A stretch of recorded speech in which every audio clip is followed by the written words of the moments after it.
सर्वेभ्यो नमः। देववाणी संस्कृतम यूट्यूब चलदृश्यम प्रति भवतां भवतीनां च हार्दं स्वागतम। मित्रों, आज हम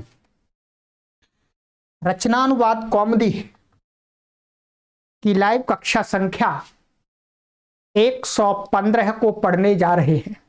114 कक्षाएं हमने पढ़ ली हैं और 40 अभ्यास 40 लेसन्स हमने इस पुस्तक के कंप्लीट कर लिए हैं। आज हम इस कक्षा में आपको 41वां अभ्यास पढ़ाना आरंभ करेंगे। जो भी पाठक महानुभाव इस वीडियो को प्रथम देख रहे हैं, अर्थात जिन्होंने इस कक्षा की पीछे की कक्षाओं को नहीं पढ़ा है, उनसे निवेदन किया जाता है कि इस पुस्तक को पूरी आद्योपांत पढ़ने के लिए, अच्छी प्रकार से पढ़ने के लिए आप प्लेलिस्ट में रचनानुवाद कौमुदी 2 नाम के कॉलम पर क्लिक करके आरंभ से सभी कक्षाओं को पढ़िएगा। और इसकी उत्तर पत्रिका भी तैयार हो गई है।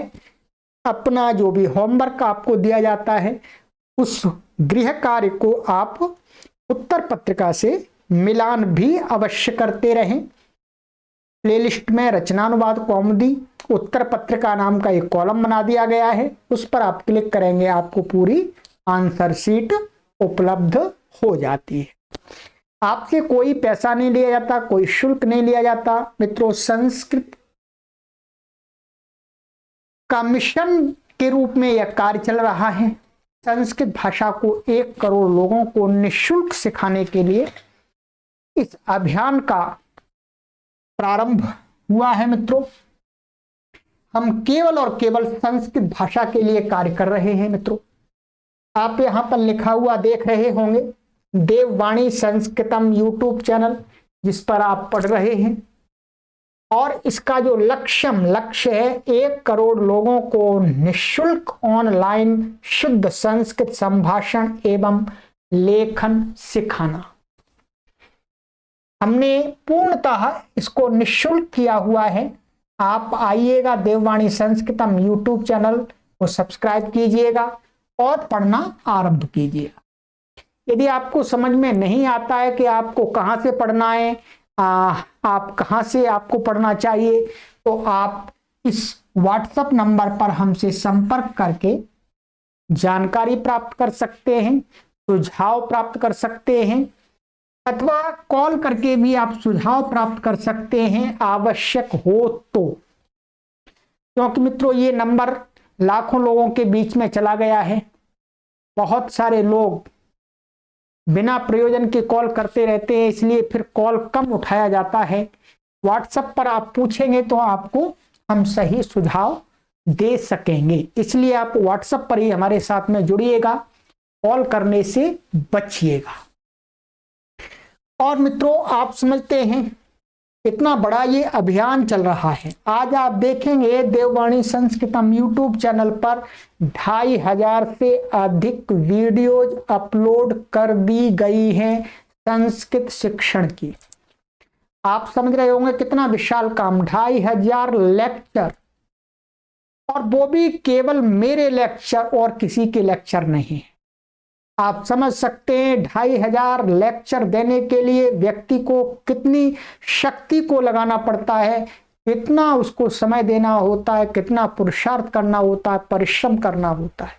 और 2500 ही नहीं, अभी तो हमें लाखों लेक्चर्स तैयार करके आपको उपलब्ध कराने हैं। मित्रों, इसके लिए मित्रों देववाणी संस्कृतम यूट्यूब चैनल ई गुरुकुलम हरिद्वारम जो है, मित्रों देवभूमि हरिद्वार नगरी में देववाणी संस्कृतम ई गुरुकुलम के लिए आधुनिक टेक्नोलॉजी से सुसज्जित भव्य स्टूडियो के निर्माण हेतु अनुमानित न्यूनतम लागत 50 लाख रुपए की तत्काल आवश्यकता है। तत्काल अर्थात इस कार्य को केवल इस कार्य को करने के लिए ये राशि अभी आवश्यक है। मित्रों, जिससे यह कार्य शीघ्र संपन्न हो सके, इस योजना में आप सभी अधिक से अधिक संख्या में 5100 रुपये, 5100 रुपये अथवा 11,000 रुपये का सहयोग कर सदस्यता ग्रहण करें। हम सभी पाठकों से निवेदन करते हैं, यदि परमात्मा की कृपा से आप समर्थ हैं, आपके सगे संबंधी लोग जो समर्थ हैं, उनसे आप इस महान कार्य, महान यज्ञ के लिए इतने रुपए में अपनी सदस्यता लेकर के इस कार्य को संपन्न कराएं, जिससे ये कार्य संपन्न हो जाए और हम कार्य को विस्तार दे पाएं और अच्छी प्रकार से आप तक चीजों को उपलब्ध करा सकें। स्टूडियो के लिए आवश्यकताएं, वास्तव में मित्रों ये जो आपको अमाउंट बताया गया है, ये अमाउंट कहां पर विनियोग किया जाएगा? यह अमाउंट भूमि क्रय 25 लाख रुपए, जो हमें एक अच्छी जगह भूमि का क्रय करना होगा जहां पर सभी सुविधाएं हो, क्योंकि हम जंगल में तो भूमि नहीं ले सकते और हमको इतनी भूमि चाहिए जिसके अंदर एक बहुत बड़ा हॉल बन सके मित्रों, जिसमें 250 से 300 लोग एक साथ बैठ सके, पढ़ सके। और मित्रों, भवन निर्माण के लिए 15 लाख रुपए चाहिए और आधुनिक उपकरण जो उसके अंदर लगाए जाएंगे, कैमरे हैं और भी बोर्ड आदि हैं, डेकोरेशन आदि है, वो 10 लाख रुपए। ये कुल मिलाकर के 50 लाख रुपए कम से कम राशि होती है।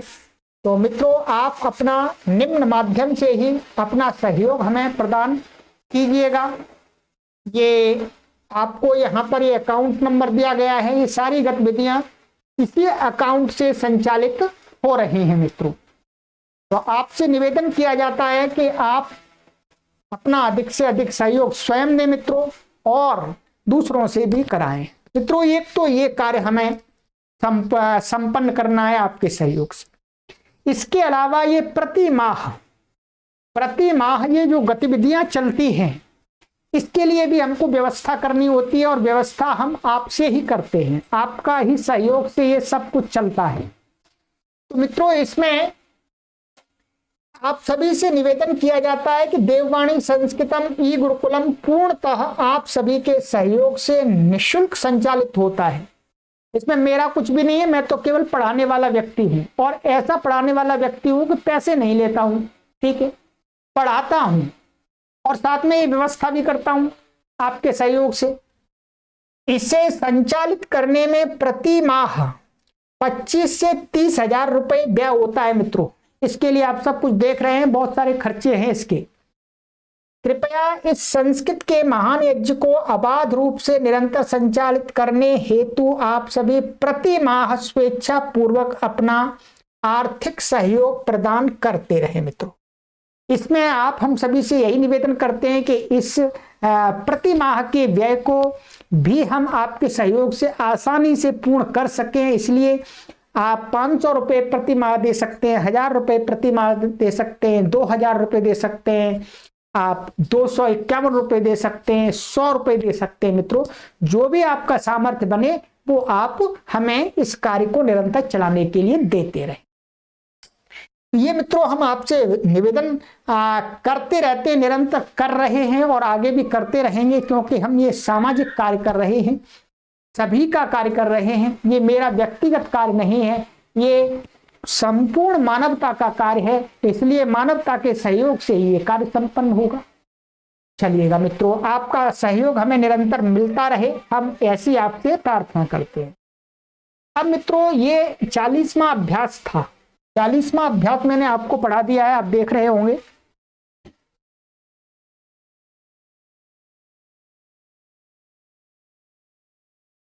ये 40वां अभ्यास हमने पूरा आपको पढ़ा दिया है। इसके अंदर ये सारे नियम आदि सभी आपको समझा दिए हैं। अब इसके आगे है हमारा अभ्यास 41, 41, ठीक है। 41वां अभ्यास, आइएगा शब्दकोश देखते हैं। सबसे पहले का दधी, दधी माने दही, अस्थि, अस्थि माने हड्डी, अक्षी, अक्षी माने आंख। अक्षाह, अक्षाह का अर्थ होता है पासे अथवा जुए की गिट्टियां। ये पासे होते, पासे खेलते, अथवा जुआ ग्रामीण एरिया में जुआ खेलते हैं तो गिट्टी होती है लकड़ी, ऐसी लकड़ी की, वो गिट्टियों को भी अक्षाह बोलते हैं। ठीक है, ये अक्षा बहुवचन में है। ठीक है, ये बहुवचन में प्रयोग होता है। तरंगाह, तरंग। पंकाह, कीचड़। कीचड़ माने कीचड़ होती है जो गली नालों में होती है। नाविकाह, नाविकाह माने मल्लाह। धीवराह, धीवराह माने धीवर अथवा मछुआ, मछुआरा बोलते हैं। मछुआ माने जो मछली आदि पकड़ते हैं उनको धीवराह बोलते हैं। ठीक है। मत्स्याह, मत्स्याह माने मछली। ठीक है। मकराह, मकराह माने मगर। कच्छपाह, कच्छपा माने कछुआ। दरदुराह, दरदुराह माने मेंढक।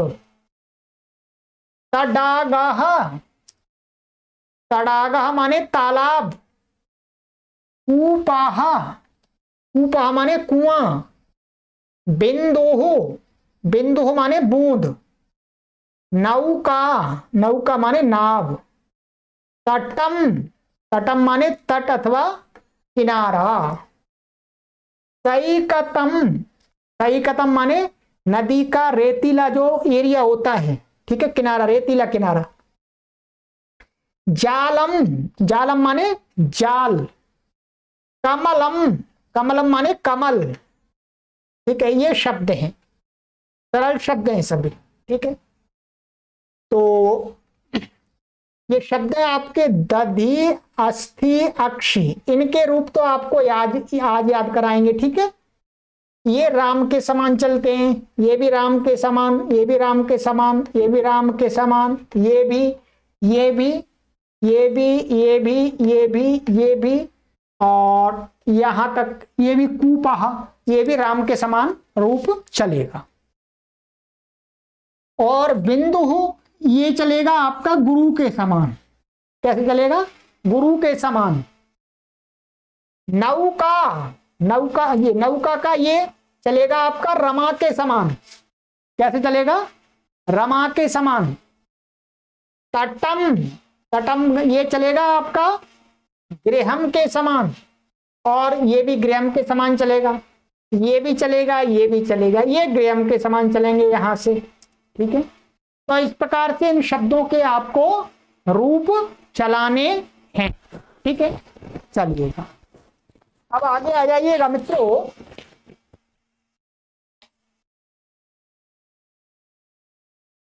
आगे है खा। खा है दिव धातु। दिव है, दिव धातु का अर्थ होता है नंबर 1 जुआ खेलना, अथवा दूसरा होता है चमकना। दो अर्थ होते हैं दिव धातु के। ठीक है, और शिव, शिव का अर्थ होता है सीना। ये भी धातु है। सीना माने सिलना, कपड़ा आदि सिलना होता है। और अस, अस का अर्थ होता है फेंकना, किसी चीज को फेंकना। अभ्यस, ये अभिपूर्वक अस को अभ्यस हो जाता है तो अभ्यास करना, टू प्रैक्टिस। और निरस, निरस का ये निर्पूर्वक अस है, ध्यान देंगे। क्या है? निर उपसर्ग है ये, और प्लस ये अस है, तो क्या बन जाता है? निरस बन जाता है। निरस का अर्थ होता है छोड़ना अथवा निकालना। दोनों अर्थ है, छोड़ना अथवा निकालना। तो ये आइएगा, इनके रूप आपको बताएंगे कैसे चलते हैं। ठीक है, तो इन धातुओं को याद कर लीजिएगा, इनका साहित्य में प्रयोग होता है बहुत। ठीक है, चलिएगा अब आइएगा सूचना। सूचना है दधि, अस्थि, अक्षी, दधिवत। माने ये 3 शब्द थे, इनके 3 शब्द हैं, 4 नहीं 3 है ये। इनके दधि के समान चलेंगे। दधि के रूप अभी आपको हम याद कराएंगे। ठीक है, तो ये तीनों के दधि के समान आपको रूप याद करने हैं। और ध्यान रखेंगे नपुंसक लिंग है, ह्रस्व इकारांत नपुंसक लिंग। और यहां दिया है दिव से लेकर निरस, माने यहां से यहां तक जो धातुओं के रूप है वो दिव के तुल्य चलेंगे, तो दिव धातु के रूप भी आपको स्मरण कराएंगे।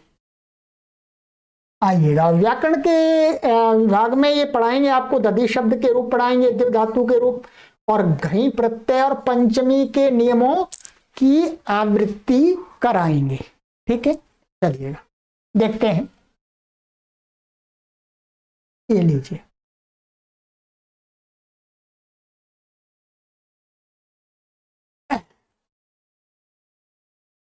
नंबर 1, दधि शब्द के पूरे रूप स्मरण करो। देखो शब्द रूप संख्या 22 पे आप अपनी पुस्तक में देखिएगा, मैं आपको यहां दिखाता हूं दधि शब्द।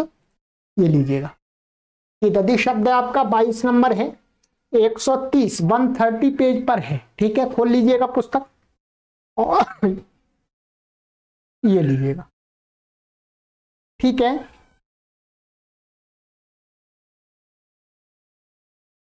ये देख रहे हैं आप, दधि, दही अर्थ है इसका, ह्रस्व इकारांत है, नपुंसकलिंग शब्द है ये। ठीक है, आइएगा बोलिएगा मेरे साथ में,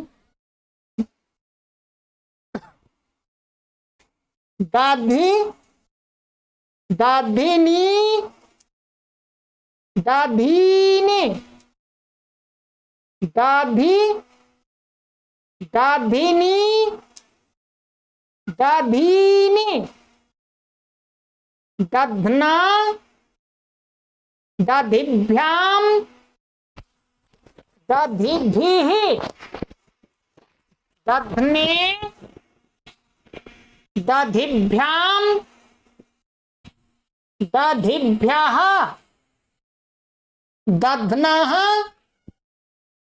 दधिभ्याम, दधिभ्यः, दध्नः, दध्नोः, दध्नाम, दध्नि, दधनि, दध्नोः, दधिषु, हे दधि, हे दधे, हे दधिनी, हे दधीनी। यहां पर हे लगाया नहीं है, आप लगा लीजिएगा, तो हे यहां पर भी हे लगा सकते हैं, लगाइएगा, कोई आवश्यक भी नहीं है, आवश्यक भी नहीं है, जरूरी नहीं है, आप लगा सकते हैं, नहीं लगा सकते हैं, हे लगा सकते हैं, भो लगा सकते हैं, आई लगा सकते हैं, कुछ भी लगा सकते हैं। तो पर यहाँ लगाया तो यहाँ पर भी लगा दीजिए, यहाँ पर भी लगा दीजिए। ठीक है, तो ये तो दधि शब्द के आप रूप याद कर लीजिएगा, क्योंकि दधि शब्द का ह्रस्व इकारांत नपुंसकलिंग बहुत सारे शब्द हैं, तो इसके समान ही चलेंगे। इसी के समान दूसरे जो शब्द होंगे ह्रस्व इकारांत नपुंसकलिंग, उनको बनाना सीख लीजिएगा। ठीक है, ये संक्षिप्त प्रत्यय यहां पर आपके लिए इन्होंने दिए हुए हैं, देख लीजिएगा। ई, इनी, ईनी, ई, इनी, ईनी। अब क्या करना है, यहां पर थोड़ी सी गलती कर दी है, ध्यान देंगे। अब आपको क्या है, यहां पर भी ई रखना है। क्या रखना है, ई, यहां पर भी ई रखना है, यहां पर भी ई, यहां पर भी ई। ठीक है, और यहां पर आपको क्या रखना है, यहां पर ई नहीं रखना है। क्या रखना, ध्यान देंगे, यहां अनि लगा दिया, और यहां पर ई नहीं रखना है, यहां पर ना रखना है, केवल नी रखनी है। ठीक है, और इसी प्रकार से ये सही है। एक मिनट नहीं, यहां ठीक है, बिल्कुल सही था, बिल्कुल सही था, ये मैंने ध्यान नहीं दिया। यहां पर ये ना ई नहीं रहेगा, ई तो जहां लगा हुआ है वही रहेगा। ठीक है, क्षमा कीजिएगा, ध्यान नहीं रहा मुझे। हाँ, तो ये ठीक है, ना इभ्याम इभिः, ने इभ्याम इभ्यः, नाह इभ्याम इभ्यः, नाह नोह नाम, नि अनि नोह इषु, और ई, ए, इनी, इनी, ये आपका हो गया संक्षिप्त प्रत्यय। ठीक है, क्या करेंगे, कोई भी शब्द ह्रस्वकारांत नपुंसकलिंग लेंगे तो उसका पीछे का ई हटा देंगे। मानिएगा आप अभी एक शब्द ले लीजिएगा, ये ले लीजिएगा अक्षी, तो अब आपको उसका रूप चलाना है तो ई हटा दीजिएगा, क्या बचेगा, अक्ष बचेगा ऐसा। ठीक है, क्या बचेगा, अक्ष। ये यहां पर आपको नहीं दिख रहा है तो इधर लिख देता हूं मैं, क्या बचेगा, अक्ष, ई हटा दिया, हलंत बचेगा ये। अब इसमें ये प्रत्यय जोड़ते जाइएगा, ध्यान देंगे रा और श वाला नियम लगेगा, रा और श के बाद न को ण वाला जो नियम है वो लगेगा। तो यहाँ अक्ष में ये वास्तव में क्या है, यहाँ ये श है बाद में, तो यहाँ पर न को हर जगह अण हो जाएगा, अक्ष शब्द के रूप चलाएंगे अक्षी के। ठीक है, जैसे अक्षी, अक्षिणी, यहाँ अक्षिणी ण हो जाएगा, अक्षिणी, अक्षि, अक्षिणी, अक्षिणी, अक्षिणा, अक्षणा, यहाँ क्या होगा, अक्षणा होगा, जैसे ददना है तो वैसे अक्षणा, अक्षिभ्याम, अक्षिभिः, अक्षणे, अक्षिभ्याम, अक्षिभ्यः, अक्षणः, अक्षिभ्याम, अक्षिभ्यः, अक्षणः, अक्षणोः, अक्षणाम, ण सब जगह न कोना हो जाएगा, अक्षणी, अक्षाणी दो हो जाएंगे, अक्षणोः, अक्षिषु, हे अक्षि, हे अक्षे, हे अक्षिणी, हे अक्षिणी। ठीक है, ध्यान देंगे। तो इस प्रकार से आप दधी का चला दिया, अक्षी का चला दिया, इसी प्रकार से और भी जो रूप दिए हैं आपको तो उनका आपको चलाना है। ठीक है, बस ये ध्यान रखना है और कोई परेशानी नहीं है, तो सरल है, कठिनाई नहीं है इसमें। ठीक है, चलिए ये हो गया आपका, चलिए दधी शब्द का रूप हो गया। अब आपको आगे चलना है, ये बता रहे हैं आपको नंबर 2, दिव धातु के 10 लकारों में पूरे रूप स्मरण करो। ठीक है, दिव धातु के पूरे 10 लकारों में पूरे रूप याद करने हैं। ठीक है, तो 10 में मत कीजिएगा, 5 में कीजिएगा, हर बार हम बोल रहे हैं आपको 5 का ही प्रयोग दिखा रहे हैं। 40 नंबर पर है, पीछे आप देखेंगे अपने पेज पे है, तो धातु रूप 40 नंबर पर दिया हुआ है, ये देखिए यहां दिया हुआ है, आप आराम से देखिएगा। ये दिव धातु है, चमकना अर्थ है। ठीक है, और दीव्यति, दीव्यता, दीव्यंती, दीव्यसी, दीव्यता, दीव्यथा, दीव्यामि, दीव्यावह, दीव्याम, ये सारे रूप हैं 5 लकार के। ये 10 लकारों में दिए हुए हैं, 10 लकारों में देख लीजिएगा और याद 5 लकार के कर लीजिएगा, लृट लकार तक। ठीक है, ये हो गया आपका। ठीक है, चलिएगा, और इसी के समान आपको क्या करना है, जैसे दिव का बना हुआ है वैसे ही आप इनका भी बना लीजिएगा। ये क्या है, शिव है, तो जैसे दिव को दीव्यति हो गया वैसे शिव को सीव्यति हो जाएगा। क्या हो जाएगा, सीव्यति, बिल्कुल दीव्यति के समान चलेगा। ठीक है, दीर्घ हो जाता है, यहाँ धातु में ह्रस्व होता है पर दीर्घ हो जाता है धातु में यहाँ करके। ठीक है, जब रूप चलाते हैं, ऐसे इसमें नहीं होगा, ये अस्यति रहेगा। क्या रहेगा, अस्यति, अस्यतः, अस्यन्ति। ठीक है, ये अभ्यस्यति, अभ्यस्यता, अभ्यस्यन्ति, ऐसे निरस्यति, निरस्यता, निरस्यन्ति। तो दिव के समान इनके भी 5 लकारों में रूप आप चलाइएगा, लिखिएगा। अब आप आराम से बना सकते हैं, इसमें कोई कठिनाई नहीं है। फिर भी आपको कठिनाई होती है तो आप हमें व्हाट्सएप पर लिख करके पूछ लीजिएगा कि यहाँ क्या बनेगा, हम आपको बता देंगे, या शंका समाधान की कक्षा में आप पूछ सकते हैं। ठीक है, अथवा आपको मैंने सभी को बताई है कि ये पुस्तक आप सभी लोग खरीद लें।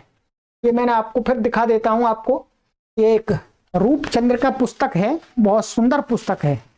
इसके अंदर ये सारे रूप दिए हैं, सभी धातुओं के रूप दिए हैं, जो इसके अंदर धातु हैं उन सभी धातुओं के पूरे पूरे 10 लकार में रूप दिए हैं। ये पुस्तक देख लीजिएगा, रूपचंद्र का, ये गुटका टाइप में है पर बहुत है, शब्द रूप भी है इसमें का बहुत सारे, पूरे पूरे, और धातु रूप भी हैं। तो ये सभी धातु रूप इसमें मिल जाएंगे आपको। तो ये छोटी सी पुस्तक है, इसको आप खरीद लीजिएगा। यहाँ इसी वीडियो के डिस्क्रिप्शन में वेबसाइट का लिंक है, devvanisanskrit.com, उस पर क्लिक कीजिएगा और ऑर्डर करके आप मंगा सकते हैं इसको। ठीक है, आप सभी की सुविधा के लिए। चलिएगा, ये हो गया आपका। अब आइएगा नियम 3, नियम नहीं है ये 3 संख्या।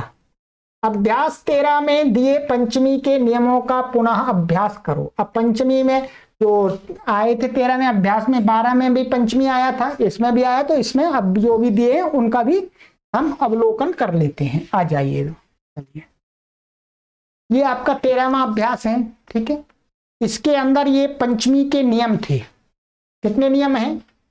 1 2 3 4 5 6 नियम हैं। ठीक है, और ये संधि के नियम है 2। तो पहले हम मुख्य रूप से 6 नियमों को देख लेते हैं।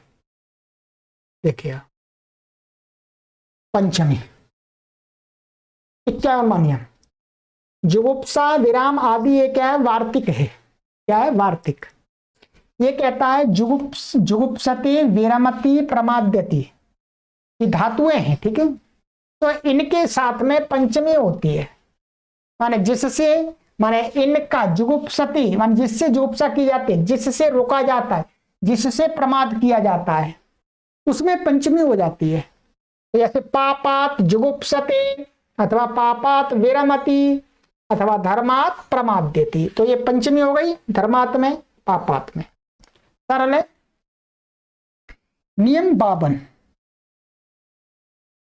वारणार्था नामीप्सितः, जिस वस्तु से किसी को हटाया जाए, ठीक है, उसमें पंचमी होती है। ठीक है, जिस वस्तु से किसी को हटाया जाए बलात्, ठीक है, तो जिससे हटाया जाए उत्तरवाची शब्द में पंचमी हो जाती है। जैसे यवेभ्यः पशुं वारयति, माने जौ से पशु को हटाता है, तो इसमें पंचमी हो गई, हो गई। ऐसे पुत्रम पापात् वारयति, पुत्र को पाप से हटाता है, तो पाप से हटाता है, तो पाप में पंचमी हो गई। अथवा निवारयति वा, एक ही बात है, तो पापात में पंचमी हो गई। इस प्रकार से दूसरी जगह भी आप अनुवादों में करेंगे। अब आगे नियम 53, जायते उद्भवति प्रभवति उद्गच्छति। ठीक है, इन चारों का उत्पन्न होना या निकलना अर्थ हो, ध्यान देंगे। क्या? ये चारों धातुएं जब उत्पन्न होना अर्थ या निकलना, निकलना अर्थ, निकलना भी उत्पन्न होना अर्थ होता है। और निलीयते और प्रत्यक्षति, जिससे छुपा जाता है, अथवा जिससे बदली की जाती है, बदला किया जाता है, मतलब जिससे अदला बदली की जाती है। तदवाची माने उनके साथ, माने इनके साथ भी पंचमी विभक्ति होती है। जैसे प्रजापते लोका जायते, तो इसका अर्थ है प्रजापति से लोक उत्पन्न होता है। हिमालयात् गंगा प्रभवति उद्भवति वा, हिमालय से गंगा उत्पन्न होती है या निकलती है, एक ही बात है। नृपात चोरः निलीयते, राजा से चोर छुपता है। तिलेभ्यः माशान् प्रतियच्छति, तिलों से उड़द को बदलता है।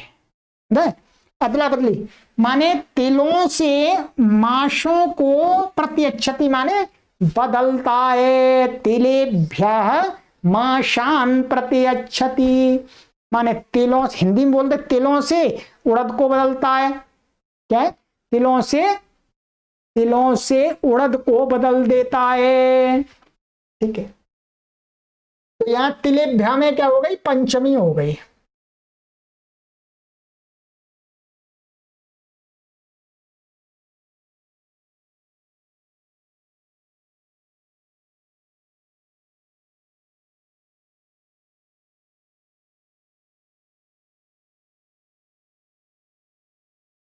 आगे है नियम 54,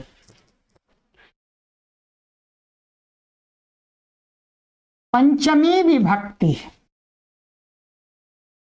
तुलना में जिससे तुलना की जाती है उसमें पंचमी होती है।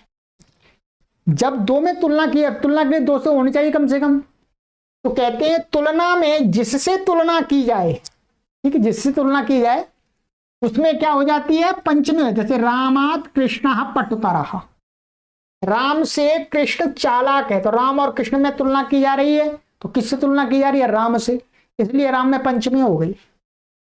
ऐसे धनात् ज्ञानम गुरुतरम, क्या है, धनात् ज्ञानम गुरुतरम, धन से ज्ञान क्या है, गुरुतर है, माने बड़ा है, श्रेष्ठ है। तो यहां धन से तुलना ज्ञान की जा रही है, तो धनात् में पंचमी हो गई। नंबर 45, पृथक बिना नाना विस्तृतियान्य तरस्याम, ये क्या अष्टाध्यायी का सूत्र है, छोड़ दीजिएगा उसको। कहते हैं पृथक और बिना के साथ भी पंचमी होती है, माने इनके योग में, और द्वितीया भी हो जाती है, तृतीया भी, तीनों विभक्तियां हो जाती हैं। ये क्या है, ये अव्यय हैं ये तो, ठीक है। तो जैसे रामात विना, अथवा रामेण विना, अथवा रामम विना, राम के बिना। जैसे रामात पृथक, रामेण पृथक, रामम पृथक, माने राम से अलग। तो राम में आप देख रहे तीनों विभक्तियां हो गई, अर्थ एक ही रहेगा तीनों का, ठीक है। चलिए एक नियम और है मित्रों, आइए,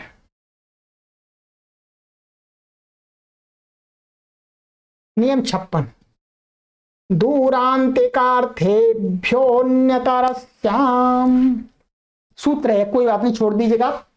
इसका अर्थ देखिए, दूर और निकटवाची, क्या है, दूर मान दूर को कहने वाले दूर के पर्यायवाची, और निकट, निकट माने समीप, समीप के पर्यायवाची।